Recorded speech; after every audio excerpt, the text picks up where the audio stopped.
about drones, drone regulation.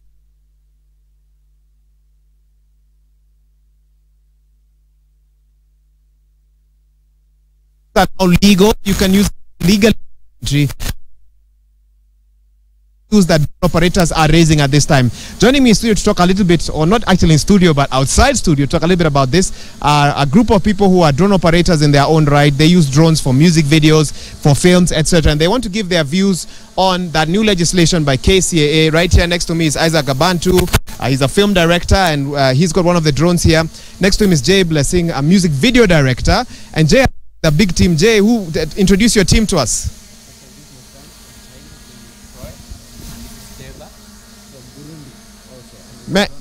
You can't get drone operators in Kenya. All right, let me get a reaction from both of you. You've heard about the new legislation a little bit. I know that to use a drone in this country, you might spend anywhere between 60,000 to 232,000 Kenya shillings. You need a license for the drone, a license for the operator. These need to be renewed every year. Is that good news for you guys? It's now legal, but those costs, let me get your thoughts. Isaac, I think we're going to start with you.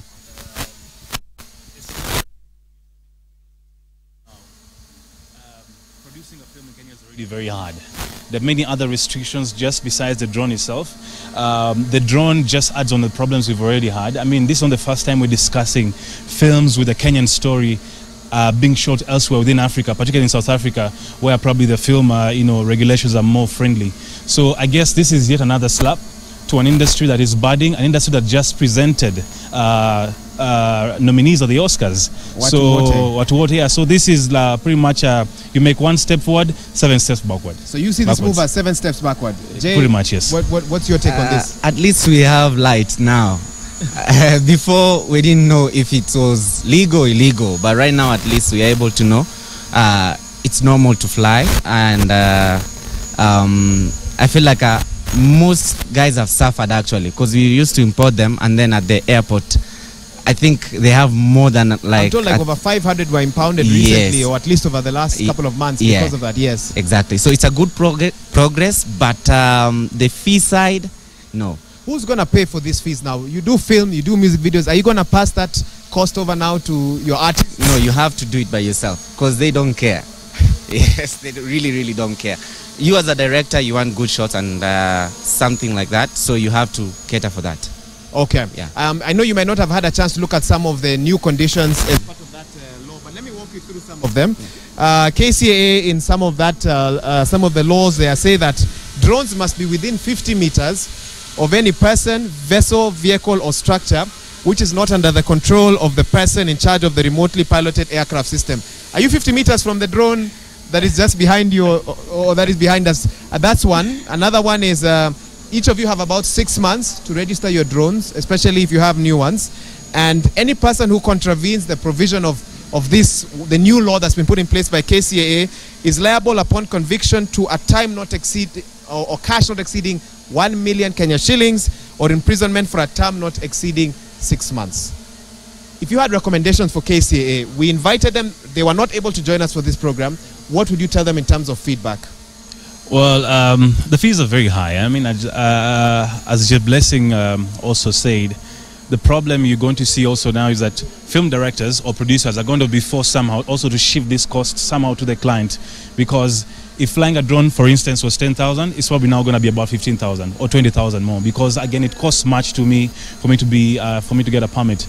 But what I would probably pass as advisors maybe, and I know they've been involving stakeholders and other drone pilots in the country, probably to do more of that, to call for focus groups just to deliberate on how exactly we can actually have a more conducive and friendly environment for us to do this. But I mean, I understand also this is a pilot for 6 months. They're trying to test something here. So let's see how this goes. But certainly this will not work. It won't be in our favor. Okay. It will be definitely working against us. Okay. Yeah. We all agree that regulation has to be done. It's happened in other countries. It must happen here as well. You've had some of those rules. What would you like to see in terms of regulation when it comes to drone usage? And what do you think is unnecessary? I think, first of all, they didn't do their research well. Are you sure? Yes. Okay, go ahead. Most of these things, they have sensors. Like, it's very hard for this drone to hit this car because it has a sensor. You can't fly it close to an airport or even a barrack. The drone will sense that. Yes. Are you sure? 100%. Yes, they don't even around. If you're like, I think 50 meters from airport, it won't even fly up. Even when flies aeroplane is coming, it has to go down. Because drones use what, GPS? Yes. Okay. Yeah. All right. So they did not have to insert all these warnings that you have to be 50 meters from this or 50 meters from that for that to happen. Research. They didn't do well their research. Okay. Yeah. All right. Well, KCAA informed me that they had invited several drone operators to their forum, to the press conference actually where this announcement was made. But you guys are saying that's not enough. All of you want to be consulted on this. All of you want to have that discussion. I almost walked away when I felt a bit of wind over my head. Go ahead. Do you feel you want to be called again to have this particular discussion? I mean, it's not an issue of being called again. I feel, and this is not on the issue of whether probably on how the drone works or whatever it is, but I think on the issue of price. I wasn't part That's of this. your big sticking I wasn't point. part of the deliberations. Let me tell you something. I'm not against the rules. Every country has a rule, and I think we need to have those kind of rules, because even these very drones can be used by enemies of progress. The people out there who might use this for the wrong reasons. What we're talking about here is the price. I mean, in America, I was doing my research this morning and many people buy these drones for different purposes. Some guys have got a drone for just for fun, going out to Mombasa with your friends, with your family, flight on the beach. It's $5, just $5. That's about how much? 500 shillings. Yeah. Here we're talking about over 60,000. I mean, DJI now has the DJI Spark, a very tiny drone for just friendly use. Am I going to pay 60,000? Pretty much the same amount it costs for me to buy the drone, and then I'm going to pay again VAT. Come on, man. You've had the chance to shoot films in different countries. Tell me about the experiences that you've had there. Do you have to do this illegally when you're there?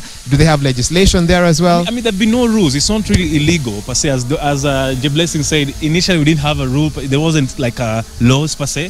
So there was no law to break. I've flown drones in Uganda, pretty much easy, just as it was before. And I understand in Uganda also they're trying to work on these laws at this point in time. Rwanda was a step ahead of us. But I feel like this whole discussion, when it comes from pilots, it's really an issue of cost. It's not an issue of regulation. You don't mind the other rules? Just make it affordable for us to be able to... We can work on those rules with time. Okay. It's an issue of time. It's an issue of money. Yeah. Jay, how have the use of drones changed your life? Changed what you can do now? What options you have in your industry? It's really, really beautiful. And there's no any other way we can showcase our country, just with the shot down. Up, you can see how much beautiful our country is. So I've made several videos through drone. You're able to see at least I made an effort. Okay. Yes. What skills do you think a person should know? Because part of the regulations is about drone pilots. There's even talk of a training that they should go through, some sort of standardization. What do these chaps behind you have to know to be able to operate these things? I feel like we're behaving like Africans in real way. Recently, just a week ago, I was in Dubai doing a music video, and they don't even care about drones. Because before you come up with something like this, these guys have already done enough research on where to fly, why to fly it, some things like that. So they don't really care as long as it showcases their country. So I feel like also in Kenya, tusishtukie tu maneno. Let's be able to consult also with the other companies. How far can this thing even carry a bomb? I don't know. Okay. Yes. Okay. Well, there are concerns nevertheless, and it's a global concern, not just a local one. I want us to switch gears now and get people to understand a little bit about how these contraptions work. And first things first, I see, okay, I'll have to be aware of that. I see the guys that you came with have I don't know, touch pads or something of the sort. Yes. Briefly walk us through how they operate drones for some of our viewers watching who may not have had a chance to interact closely with one. Isaac, I guess you're the one with that tough task. You can get a bit closer and just show us. I mean, drones differ. Particularly, this is a DJI Mavic Pro. There are other DJI 4, 3. There are even other more strong ones. I mean, a drone's price also differs in terms of how much weight it can carry. Some drones can actually carry a weight of a camera as heavy as an ARRI. So these ones are they're professional, yes, but easy to pack, easy on the hand. And so you can actually literally fit it in your pocket or in a shoebox. So how it works basically is that it's GPS enabled. So you have to ensure that your GPS is on your phone, which right now is using the phone, as you can see. There's a phone connected to this. The gadget, there's a cable. So there needs to be a connection between the control panel and the phone itself. So the cable that runs from the control panel to the cable. And then, of course, you have to have the DJI software on your phone, or rather the app in this case, for you to be able to fly it. What also happens is that there are different settings here in terms of speed, how fast you want it to run, how slow you want it to run, in terms of sensitivity. Again, as J Blessing has already mentioned, the DJI actually senses before you hit any wall. It will tell you. It will make a noise actually, and it will beep. All right. Right now, the beeping. It's actually beeping. Yes, because of low battery. Okay. Yeah. Oh, okay. It flies for about 20 minutes, and I think we've been up in the air for about 20 minutes now. But it's as simple as that, and that's the bit about this product also, is that the fact that it was made to be pretty much a plug and play. Like when I arrived here, it took me about a minute, and I was already up in the air. And you're already able to take it up. Do you mind bringing down one of these? Okay, one's already down. Isaac, if you can just pick it up and just show our viewers what one of these babies looks like. So basically, this is what it looks like. It has a camera with a gimbal. Just face the camera to that camera to this camera. So it's flexible. Yeah? The beauty about this camera is that in case of shaky moments, or let's say there's wind, at least you're sure of having a very stable kind of footage. Of course, the propellers, they're very. It's more of like what do you call it? What do they call it again? Fiber, whatever. Yeah, the material is very. It's not very heavy. Okay, so it's easy. It's light, and yet it's still able to carry the weight of the drone. Exactly. Now, I don't know if this drone is still on, but I'll switch it off for now. So I'll long press here on the button. Once I long press, the battery goes off. And okay, it's not. Yes. Hold this for me quickly. Once it goes off, then that's the battery now. So depending on how many batteries you want, you can get as many as you want from DJI. But I got a pack with about 3. 3 should help you at least run a proper shoot, unless the client wants like the entire video shot on drones. And I understand these days when a client calls you for photo, music video, they don't ask you even the price. They ask you ukona drone, and that's what determines whether we discuss more or not. Na kama una drone, hakuna kuongea. You know what I mean? Jay, you'll have to react to that. And how long does one battery last? Well, different drones have different capabilities, particularly for the DJI, which was a notch higher, I think, above the DJI 3s and the others. This is about 22 minutes, at least. Yeah, 22 minutes in the sky. And that should be enough for you to have, also, I mean, Jay would actually agree with me. In a music video, you can't have too much of the drone shot. For you to get at least a couple of 6 seconds etc, 20 minutes a lot in the air. Even in a movie, if you look at the opening shots of Prison Break, when the return, not the previous ones, the drone shots you see, they really last on the screen for about 6 to 5 seconds. So 20 minutes is good enough for you to get constructive shots, yeah. Jay, if I want one of these drones, how much will it set me back? Give me rough figures. To own it? Yes. So you're preferably about 120 to 150,000 Kenyan shillings. Okay. Yes. Excluding now the charges. Oh, that's before those charges that KCA have recently made public. And if I want to rent one, I don't have the money to buy one, but I want one for a day. You're talking about 15 to 20,000. That is not a professional like this guy. So to pay this guy to fly, that's a different cost. Yes, that's a different cost. It will take you like 20 to 30. I want to get a reaction from what Isaac said, that nowadays when someone calls you for work, the first thing they ask is, on a drone. Yes. Na kama exactly. Kama una drone hakuna video. Especially even weddings right now, nowadays actually. That's what they prefer most. All right. Yes. We have seen KCA also stated that Uber and Facebook are applying for drone licenses. That's something they want to do.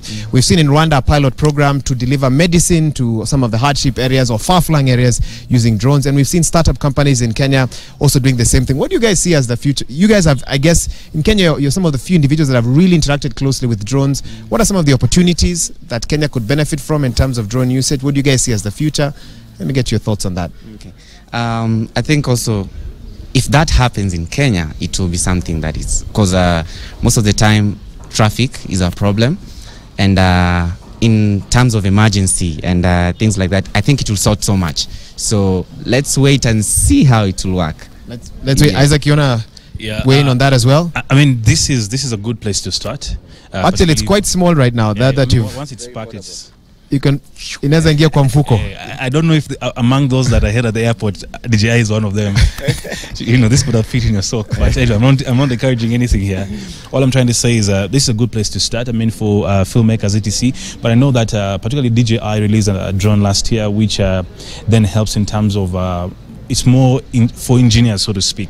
Kenya is currently looking at all Prospect towards the north. Those are places where drones are going to be used. I understand there's a drone aviation kind of school thing coming up somewhere in Kenya. Yes, that's right. Of course, drone piloting is going to be, there's going to be training, but for purposes of like construction places, like the turbines you see at Ngong Hills. Sometimes when something goes wrong at the turbine, you can't really, I mean, it costs much to get somebody up there. A drone can easily fly, check out what's happening, take pictures, bring it down, engineers check it out, and then to get a solution. Yeah, that actually makes a lot of sense. Actually, China, they do have I want this gentleman to talk a little bit.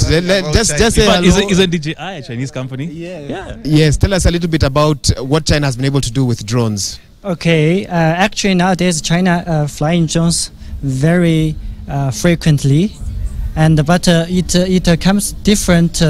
You know, like we're talking about, like in the airport, you can't fly. You can't even take off in this area, and there has so many area which is prohibited. Prohibited yes, drone. Not permitted. You can fly. Yeah.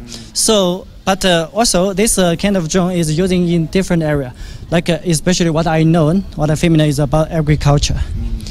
They're using it for the seeds. For seeds to distribute them? Yes. Oh, actually to plant seeds. Plant seeds and the fertilization. Yes, and or even in the forecast about the weather part. I mean, using in very wild areas. Okay. Yes. Let me get a reaction from this gentleman. I'm sure as you've listened to this conversation, some thoughts have come up. You told me he's from Burundi. Yes. Unataka kuongea kwa lugha ya Kiswahili ama Kiingereza? Ni sawa tu. Kiswahili sawa. Tafadhali. Burundi, anything happening with in terms of drone use? Anything that you can talk about or compare with what you're seeing in Kenya? Hebu tueleze kwa ufupi. Okay, unajua Burundi sisi hatuna shida ya drones. Ya Burundi sisi tunatumia kama kawaida na hakuna rules zozote, but ikiingia Burundi lazima ikuwe na license. Unaona? Okay. So Kenya lazima tufuatishe sheria vile imesemekana. Hiyo hatuna shida nayo. Okay. All right, thank you so much. So, gentlemen, really, thanks a lot for coming here. So, have you wrapped them up because the batteries are both of them? It's that simple. By the time we started the show, you put them up and... Yes, because they're not meant to shoot all. Okay. Yeah. Or last through a whole interview. Exactly, true. Wow. Okay. Learning a lot. Thank you so much, gentlemen, for that. And they are the new regulations. We've given you a few of them and you've been able to take a look at them.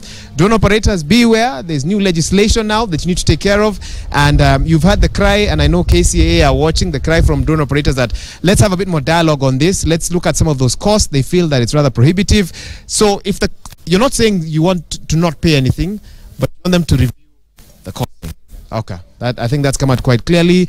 You're watching Citizen X. I think we can take a quick break. We'll be right back.